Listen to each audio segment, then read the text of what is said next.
It's 7 with Pat Sevens. 7 topics in under 7 minutes from my unique perspective. Today on this very podcast, there's a guy on the Senate floor reading Green Eggs and Ham. I roll out the first installation of the ROUNDTABLE, featuring Weenie from Weenie in the Butt, and 2 words you probably didn't want to hear again, Brett Favre.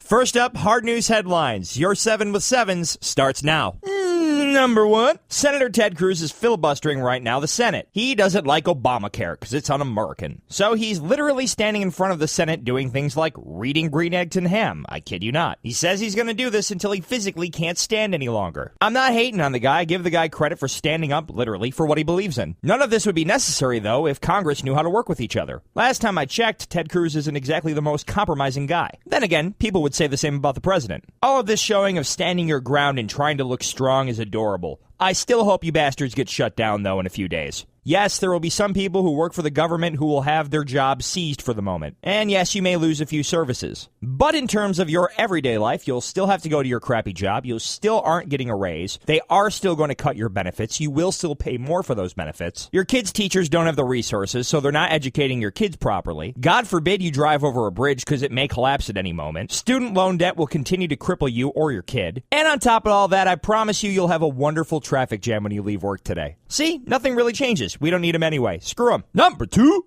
Iran says it wants to work out its differences with everybody over its nuclear program. In fact, President Obama almost met with Iran's newly installed president, Hassan Rouhani, at the United Nations General Assembly yesterday. Now, it didn't happen because we're children, and when you don't like someone, you start to talk to other people about how you're willing to talk out your differences. But then, of course, when it's game time, you don't do anything. You get shy and run away. But I suppose that's encouraging. It's good to know that a powerful country in the Middle East wants to start working with people. And it's good to know that our president wants to start working with them. World War III does not sound like fun. Unless, of course, you have a bunker and a lot of guns and stored food. In which case, can we be friends? Number 3. A new poll says Americans' confidence in the economy fell slightly in September from August, as many became less optimistic about hiring and pay increases over the next 6 months. Funny thing, when you don't really get any raises and you don't make a lot of money to begin with, and you have a lot of debt, you don't have a lot of confidence in terms of spending money on things. To contribute to this report, U.S. unemployment fell to 7.3% from 7.4%. Ooh, a tenth of a point.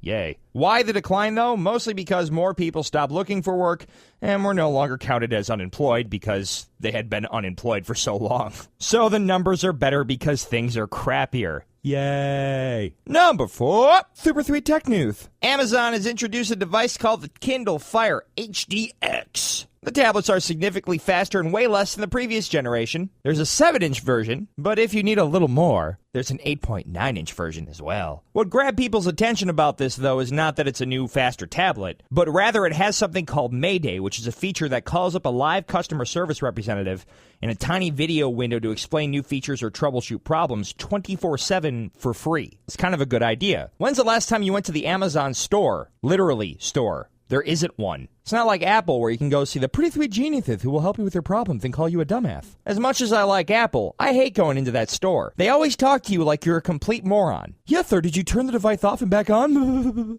No, I didn't. I looked at it with a dunce cap on and then came here because I really wanted to come here and see your smarmy ass. Number 5, Roundtable. This is where I grab random people that I see and give them 7 seconds to answer a simple question. Here's the story first. The NBA is considering letting the Miami Heat and Brooklyn Nets wear nicknames instead of their regular names on the back of their jerseys for at least one of their 4 matchups this season. You may recall the old XFL, which was owned by the WWE, did this, and the Harlem Globetrotters still do this. It's fun, but it's an obvious way to just boost apparel sales. Of course, the best nickname on the back of a jersey of all time, He Hate Me. So now I'm going to grab a few people, and they have 7 seconds to tell me why they think it's a good or bad idea. Ready? Go. Weenie from Weenie in the Butt. What do you think? I think they should put on my catchphrase. They know funny. Awesome. A lady named Sherry. What do you think? I think it's a stupid idea. Let's stay tried and true. I hate change. I'm old. I hate change. Pete the Fiery Irishman. What do you think? Ridiculous. Who cares about their street lingo names? I think you go with their full regular name and identify them properly. Young Scott, go. I love it. I think it's crazy. King James on the back of a jersey. I like it. Some of those NBA players, though, they got some real effed up. Too long. Some guy named Dave, go. A horrible idea. Nah, I have no idea. I have no clue. Don't care. If you want to be on the Roundtable, pick a topic, record yourself. Email me, patsevens@gmail.com. Number 6. I can't take it. I can't take the thought of another Brett Favre comeback. I like Brett Favre. I don't particularly like seeing his Johnson, but he was a hell of a quarterback, hell of a football player. His agent says he's in the best shape of his life. He has 7.5% body fat at 44 years of age. At 44, I'm going to be surprised if I'm still alive and haven't had a massive coronary. He has, quote, blacksmith's arms. Okay, now you're just bragging. It's been 3 years, just about, since he threw his last NFL pass, by the way. Now, he never said he wanted to make a comeback, but people are starting to wonder because, you know, ESPN has to make a story out of something. And I think Tim Tebow's like waiting tables or something at this point. So what else are they going to talk about? But can I tell you, if you're the Jacksonville Jaguars and you have like, I don't know, 17 fans, was it last week in the stands? I'm kidding. It was like 5. You may want to consider talking to him. If you're the Jacksonville Jaguars and you're the most irrelevant team in the National Football League, and that's over teams like the Browns and the Bills, you got to do something desperate. Number 7. 1 in 5 Americans cannot access Facebook at work, and that's because their employers block it. I know what you're thinking. That makes sense. You should be working, not on Facebook. But I call shenanigans. They can look at your Facebook and decide whether or not you're posting appropriate things, and they can hire and fire you based on those things you put on your own personal Facebook page. I say when it becomes illegal for employers to do that, then they can block Facebook at work. Schmert, done. Thanks for listening. Follow me on the Twitters at Pat7S. That email address again, patsevens@gmail.com. And on Facebook, please like me. Facebook.com/Pat7S. Just like Twitter. Word to your mothers. Talk to you tomorrow.